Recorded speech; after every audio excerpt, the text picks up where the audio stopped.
ভেঙে দেওয়া হয়েছে ৩২ নম্বরের বাড়ি, ফ্যাসিবাদের চিহ্ন না রাখার ঘোষণা। ৬ মাসেও পুনর্বাসন নিশ্চিত হয়নি গণঅভ্যুত্থানে আহতদের, নামতে হচ্ছে রাজপথে। মিরপুরে দলবদ্ধ ধর্ষণের ঘটনায় গ্রেফতার হয়নি জড়িতরা, অভিযান চালাচ্ছে পুলিশ।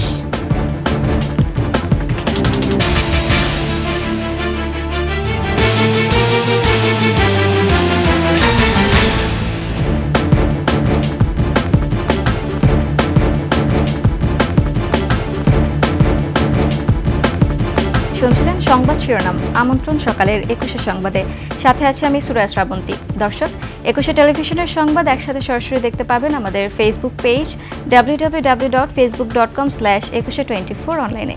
এছাড়া সাবস্ক্রাইব করতে পারেন www.youtube.com/@21etv চ্যানেলে। বঙ্গবন্ধুর ধানমন্ডি ৩২ নম্বরের বাড়ি ভেঙে ফেলা হয়েছে। এর আগেই লাগানো হয়েছে আগুন। লং মার্চ টু ধানমন্ডি ৩২-এর ডাক পেয়ে হাজার হাজার মানুষ সেখানে উপস্থিত হন। এদিকে ধানমন্ডির সুধা সদনেও আগুন দেয় বিক্ষুব্ধরা। তহিদুর রহমানের রিপোর্ট। মার্চ টু ধানমন্ডি কর্মসূচি শুরুর আগেই রাত ৮টার দিকে মিছিল নিয়ে ধানমন্ডি ৩২ নম্বর সড়কে জড়ো হতে থাকেন বিক্ষুব্ধরা। এক পর্যায়ে শুরু হয় ভাঙচুর, পরে ধরিয়ে দেয়া হয় আগুন। এরপর রাত আনুমানিক ১০টা ৫৫ বুলডোজার নিয়ে আসা হয় এবং ১১টা ১০ মিনিটের দিকে বুলডোজার দিয়ে বাড়িটি গুঁড়িয়ে দেওয়ার কাজ শুরু হয়।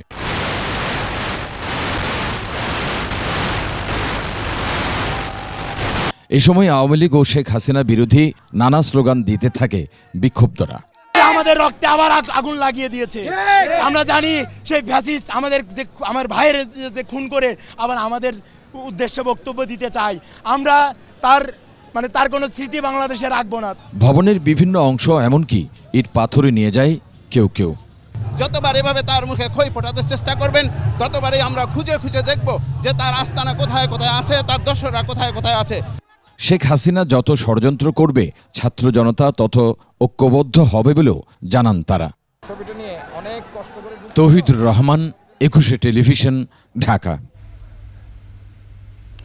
নিষিদ্ধ ঘোষিত সংগঠন ছাত্রলীগের ভার্চুয়াল অনুষ্ঠানে যুক্ত হয়ে ক্ষমতাচ্যুত সাবেক প্রধানমন্ত্রী শেখ হাসিনার ভাষণ দেওয়ার ঘোষণার প্রতিবাদে ক্ষোভ ছড়িয়ে পড়েছে দেশের বিভিন্ন জায়গায়। রাত থেকে রাজধানী সহ দেশের বিভিন্ন জেলায় ছাত্র আন্দোলনের নেতাকর্মীরা দেশের বিভিন্ন স্থানে বঙ্গবন্ধুর মুরাল ভাঙচুর ছাড়াও আওয়ামী লীগ নেতাকর্মীদের বাড়িঘর ভাঙচুর করে। এ সময় তারা শেখ হাসিনা ও আওয়ামী লীগের বিরুদ্ধে বিভিন্ন স্লোগান দেন। খুলনায় বৈষম্য বিরোধী শেখ বাড়ির উদ্দেশ্যে লং মার্চ শুরু করে বুলডোজার দিয়ে ভাঙচুর করেন আওয়ামী লীগের যুগ্ম সাধারণ সম্পাদক ও কুষ্টিয়া ৩ আসনের সাবেক সংসদ সদস্য মাহবুবুল আলম হানিফের কুষ্টিয়ার বাড়িতে ভাঙচুর চালানো হয়েছে।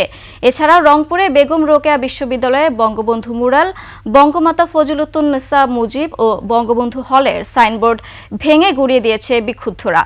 রাজশাহী বিশ্ববিদ্যালয়ে বঙ্গবন্ধু শেখ মুজিবুর রহমান, শেখ হাসিনা, শেখ ফজিলাতুন্নেসা, AHM কামরুজ্জামানের নামে থাকা হলের নেমপ্লেট ভেঙে ফেলেছে শিক্ষার্থীরা। যশোর শহরের বিভিন্ন স্থানেও শেখ মুজিবুর রহমানের মুরাল ভাঙচুর করা হয়েছে। এদিকে চুয়াডাঙ্গায় ডিসি অফিসের চত্বরে অবস্থিত বঙ্গবন্ধু শেখ মুজিবুর রহমান ও শেখ হাসিনার মুরাল এবং জেলা আওয়ামী লীগের কার্যালয়ে ভাঙচুর করেছেন বিক্ষুব্ধ ছাত্ররা। রাজধানীর মিরপুরে ধর্ষণের ঘটনায় এখনও গ্রেফতার হয়নি জড়িতরা। এ অবস্থায় আতঙ্কে নির্যাতিত ওই নারীর পরিবার। তাদের অভিযোগ, বিদেশে পাঠানোর কথা বলে টাকা নেয় একটি চক্র, আর সেই টাকা ফেরত চাওয়ায় ঘটে দলবদ্ধ ধর্ষণের ঘটনা। পুলিশ বলছে একজনকে আটক করা হয়েছে, বাকিদের ধরতে চলছে অভিযান। বাকিটা থাকছে দীপু শিকদারের রিপোর্টে।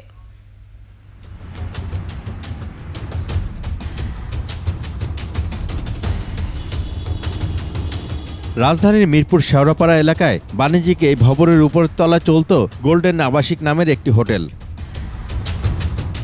অভিযোগ উঠেছে, সাইনবোর্ডবিহীন এই হোটেলের একটি কক্ষে আটকে ১০ জনেরও বেশি ব্যক্তি ধর্ষণ করে এক নারীকে। পরে কৌশলে এই ঘটনা তার প্রতিবেশীকে জানান ওই নারী। ১০-১২ জন আরও আছে, মানে ও চিনে না। সোমবার রাতে সেখানে কাফরুল থানা পুলিশ অভিযানে গিয়ে পরে বাধার মুখে কয়েক স্তরে লোহার গ্রিল দিয়ে নিরাপত্তা বলয় তৈরি করে রাখা হয়। পরে ফায়ার সার্ভিস এসে গ্রিল কাটলে পুলিশ ভেতরে ঢোকে। আটক করা হয় একজনকে। এই ভবনের মালিকের কক্ষেও অভিযান চালানো হয়। পাওয়া যায় মাদকসহ টর্চার সেলের আলামত। এই ভবনে যারা ভাড়া থাকেন তাদের বক্তব্যে উঠে আসে ওই হোটেল ঘিরে দিনের পর দিন চলত রমরমা অবৈধ বাণিজ্য। ঘটনার পর বন্ধ করে দেওয়া হয় হোটেল। হোটেলে কোনো সাইনবোর্ড নাই, এখানে দালাল আছে 15-20টা। এই দালালেরা আপনার ওই কাস্টমার নিয়ে এসে এই কার্যকলাপগুলো অসংগত কার্যকলাপ চালায় আর কি। দুজন পুলিশ অফিসার আসছিলেন, ওনারা বললো যে উপরে এই সমস্যা হয়েছে, গণধর্ষণ হয়েছে একটা মেয়ে, আপনারা কি জানেন? আমরা উপরে যাই না কখনো, ওদের জন্য আমাদেরও অনেক ক্ষতি হয়। ওই নারীকে উদ্ধার করে ঢাকা মেডিকেলের ওয়ান স্টপ ক্রাইসিস সেন্টারে ভর্তি করা হয়। এ বিষয়ে ফোনে তার মা আর তার প্রতিবেশী কথা বলেন। যাওয়ার পরে ওরা ওই হোটেলের সামনে নিয়ে রাখতে পরে ওই হোটেলের একজন সাগর নামে রিসিভ করছে। পরে যা বলে বিল্লাল আর ওরা কারে বলে দেখার পরে আর 10টা দর্শন ওরা করছে, মানে ওর সাথে 4 থেকে ঘটনা হয়েছে। রাতে আবার ওরা তুলে দিয়ে গেছে। ওই বাইরেতে চাইছে, বাইরেতে কারণে গেট তালা মেরে রাখছে। বিল্লালটা দিছিলাম 2 লাখ টাকা, মাইয়া বাহিরে যাইবো, ভিসা বাইরে জাল ভিসা, মাইয়াটা কইছে যাইবো না, এটার লেগে এই দিচ্ছিতে এইটা দিচ্ছে। পুলিশের মিরপুর বিভাগের ডিসি জানান, আসামিদের ধরতে অভিযান চলছে। আসামি হিসাবে যাদের নাম এসেছে আমরা তাদেরকে গ্রেপ্তারের জন্য আমাদের অভিযান পরিচালিত হচ্ছে। প্রাথমিকভাবে যে কয়েকজনের নাম এসেছে 10-12 জনের নাম এসেছে আমাদের কাছে। এদিকে মূল অভিযুক্তদের ধরতে না পারলেও হোটেল থেকে কয়েকজনকে আটক করে কাফরুল থানা পুলিশ। দীপু শিকদার, 21 টেলিভিশন, ঢাকা। ছাত্র জনতার অভ্যুত্থানের 6 মাস পেরিয়ে গেলেও উন্নত চিকিৎসা, পুনর্বাসন, রাষ্ট্রীয় স্বীকৃতি সহ বিভিন্ন দাবিতে এখনও রাস্তায় নামছে আন্দোলনে আহতরা। তারা বলছেন, সরকার আহতদের সুচিকিৎসা ও পুনর্বাসন নিশ্চিত করতে না পারায় রাজপথে নামতে বাধ্য হচ্ছেন তারা। শিউলি শবনমের রিপোর্ট। পিকআপ চালক সাইফুল জুলাই আন্দোলনে গুলিতে বাম পায়ের হাড় ভেঙে 6 খণ্ড। ঋণ করে চিকিৎসায় খরচ করেছেন প্রায় লাখ টাকা। তিনি বললেন, জুলাই ফাউন্ডেশন ঘোষিত 1 লাখ টাকা পেতে তাকে অন্তত 4 বার আসা যাওয়া করতে হয়েছে। 2 থেকে 2,500 ভাইদেরকে আমাদের আর্থিক সহযোগিতা সরকারিভাবে ঘোষণা দিয়েছে। আরও তো 20,000 ভাইরা আছে, তারা কবে পাবে, তারা আসলে কিভাবে পাবে, এগুলা কিন্তু তারা ব্যর্থতার পরিচয় দিচ্ছে। 10ম শ্রেণীর ছাত্র আলামিন গুলির আঘাতে হারিয়েছে একটি পা। বেশ কয়েকবার জুলাই ফাউন্ডেশন অফিসে গিয়েও পায়নি অনুদানের অর্থ।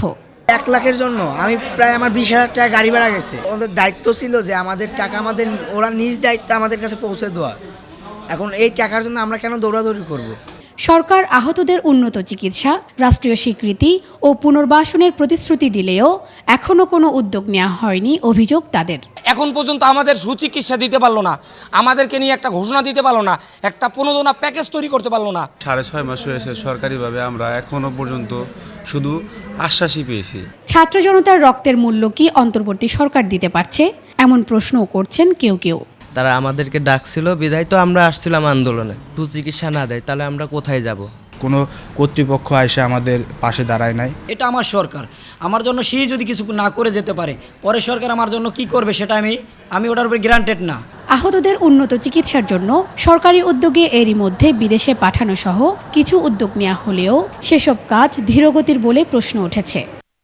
শহীদ ও আহতদের পরিবারের পাশে দাঁড়াতে গঠিত জুলাই শহীদ স্মৃতি ফাউন্ডেশনের কাজেও রয়েছে ধীরগতির অভিযোগ। নিজেদের সীমাবদ্ধতার কথা স্বীকার করে সংস্থাটির সিইও বলছেন, দ্রুত সময়ে ফাউন্ডেশনের অনুদান দেওয়ার চেষ্টা চলছে। আমাদের কাছে এমনও আহতরা আসে যারা বিভিন্ন রকম আন্দোলনের আহত না, সেই সময়কার যারা সরকারের পক্ষের দল ছিল তাদের লোকজনও কিন্তু এই আন্দোলনে আহত হয়েছে। আমরা চাই না যে কোনো দোসর সরকারের কোনো ব্যক্তি আমাদের যে প্রকৃত আহত এবং শহীদ ভাই বোনরা আছে তাদের নামের পাশে যাতে তাদের নামগুলো অন্তর্ভুক্ত করতে পারে এবং কেউ যাতে কোনো রকম প্রতারণার আশ্রয় নিতে না পারে। সরকারি উদ্যোগে আহতদের দ্রুত গেজেটভুক্ত করা, কর্মসংস্থান ও পুনর্বাসনের ব্যবস্থা করা জরুরি বলেও মত দেন তিনি। চিকিৎসা কিভাবে করতে হবে সেটি অবশ্যই সরকারের দায়িত্ব এবং সরকারের উচিত এই দায়িত্বটি সঠিকভাবে পালন করা। শিউলি শবনম, 21 টেলিভিশন, ঢাকা। অতিথি পাখির অভয়ারণ্য জাহাঙ্গীরনগর বিশ্ববিদ্যালয়ে এখন হাতে গোনা কিছু অতিথি পাখির দেখা মিললেও চিরচেনা রূপ একেবারে বিলীন। শিক্ষার্থীরা বলছেন, জলবায়ু পরিবর্তন, অপরিকল্পিত নগরায়ন, বৃক্ষ নিধনের কারণেই প্রায় পাখি শূন্য জাহাঙ্গীরনগর। তবে এ নিয়ে সংশ্লিষ্টরা শুনিয়েছেন আশার বাণী। শাহেজুলের তথ্য ছবিতে ডেস্ক রিপোর্ট। প্রতি শীতে পৃথিবীর বিভিন্ন প্রান্ত থেকে আসে অতিথি পাখি। প্রাকৃতিক সৌন্দর্য বৃদ্ধি ছাড়াও ভারসাম্য রক্ষায় যার অবদান অনেক। এই পাখির অভয়ারণ্য হিসেবে সুপরিচিত জাহাঙ্গীরনগর বিশ্ববিদ্যালয়ের ক্যাম্পাসের লেকগুলো, কিন্তু গত কয়েক বছর ধরে পাখির সংখ্যা উদ্বেগজনকভাবে কমে গেছে। এখন অল্প সংখ্যক পাখি দেখা গেলেও নেই চিরচেনা কলতান। লেকে একদমই পাখি নাই, দূর দূরান্ত থেকে কোনো পাখি দেখা যায় না। আমি পাখি দেখতে এসেছি কিন্তু পাখি না। শীতকালে আসলেই অনেক পাখি হইতো, কিন্তু এখন ইদানিংকাল বেশ 5 থেকে 7 বছর যাবত এখানে ওই রকম ভাবে আর পাখি দেখা যাচ্ছে না। পাখির নিরাপদ আশ্রয়স্থল তৈরিতে বিভিন্ন পদক্ষেপের কথা বললেন শিক্ষার্থীরা। এটা হতে পারে এয়ার পলিউশন বা সাউন্ড পলিউশনের কারণে বা অতিরিক্ত ক্রাউডের কারণে দেখা যায় যে পাখি চলাচল কমে গেছে বা ওই রকম আর কি দেখা যায়। ক্যাম্পাস প্রশাসনের উচিত কিছু লেকগুলো ভালোভাবে পরিষ্কার করে, লেকগুলো দেখাশোনা করা। প্রশাসনের অবশ্যই একটা ব্যর্থতা আছে, ওনারা যদি আর একটু বেশি এগিয়ে আসতো, পাখিদের কথাটা চিন্তা করতো, তাহলে অবশ্যই এটা পাখিদের জন্য ভালো হতো আর পরিবেশের জন্য অনেক বেশি ভালো হতো। জলবায়ুর পরিবর্তন ও পরিবেশের বিরূপ আচরণই এর কারণ বলে জানান বিশেষজ্ঞরা। বহিরাগত পাখিগুলো আসছে, সেগুলো তো একটা নির্দিষ্ট টেম্পারেচার পর্যন্ত ওরা সাস্টেন করতে পারে। তো যখন আমাদের টেম্পারেচার, এভারেজ টেম্পারেচারটা বেড়ে যাচ্ছে, তখন তারা কিন্তু সেই কমফোর্টেবল টেম্পারেচারটা পাচ্ছে না, যার কারণে তারা এখানে আসছে না। দায়িত্বপ্রাপ্তদের উদাসীনতার কথা উল্লেখ করে পাখির নিরাপদ আশ্রয়স্থল তৈরি হবে বলে জানান উপাচার্য। লেকগুলো আসলে পরিষ্কার করার ব্যবস্থা করেছে, কিন্তু পাখিদের যে খাবার, সেই খাবার জন্মাবার জন্য পরিচ্ছন্ন লেকে যে পরিবেশ থাকা দরকার এবং যে সাপোর্ট থাকা দরকার, সেটা আসলে দীর্ঘদিন অবহেলার কারণে নেই। আমরা সেই দিকটিতে নজর দিয়েছি, আশা করি আগামী বছর আমরা একটা পরিবর্তন লক্ষ্য করব। পাখির নিরাপদ আবাসস্থলে প্রয়োজনীয় পদক্ষেপ এখন সময়ের দাবি। ইউসুফ হাসান নাইম, 21 টেলিভিশন। শেষ করছে সকালের 21 সংবাদ। যাবার আগে সংবাদ শিরোনামগুলো আরও একবার। ভেঙে দেওয়া হয়েছে 32 নম্বরের বাড়ি, ফ্যাসিবাদের চিহ্ন না রাখার ঘোষণা। 6 মাসেও পুনর্বাসন নিশ্চিত হয়নি গণঅভ্যুত্থানে আহতদের, নামতে হচ্ছে রাজপথে। মিরপুরে দলবদ্ধ ধর্ষণের ঘটনায় গ্রেফতার হয়নি জড়িতরা, অভিযান চালাচ্ছে পুলিশ।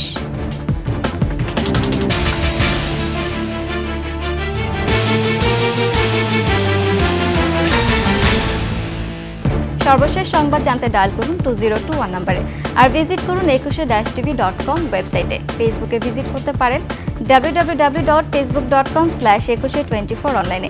এছাড়া সাবস্ক্রাইব করতে পারেন www.youtube.com/@21etv চ্যানেলে। এতক্ষণ সঙ্গে থাকার জন্য ধন্যবাদ। পরবর্তী সংবাদ সকাল 9টায় দেখার আমন্ত্রণ রইল। 21-এর সাথেই থাকুন।